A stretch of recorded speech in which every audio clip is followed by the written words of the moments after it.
get, they give it back to the society in various forms, like buying tickets for the poor and needy who have no elsewhere, or entertainment program.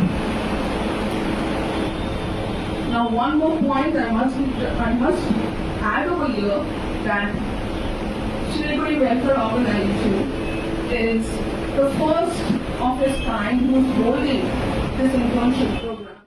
আমি জ্যোতির্ময় পাল, Siliguri welfare অর্গানাইজেশনের সম্পাদক।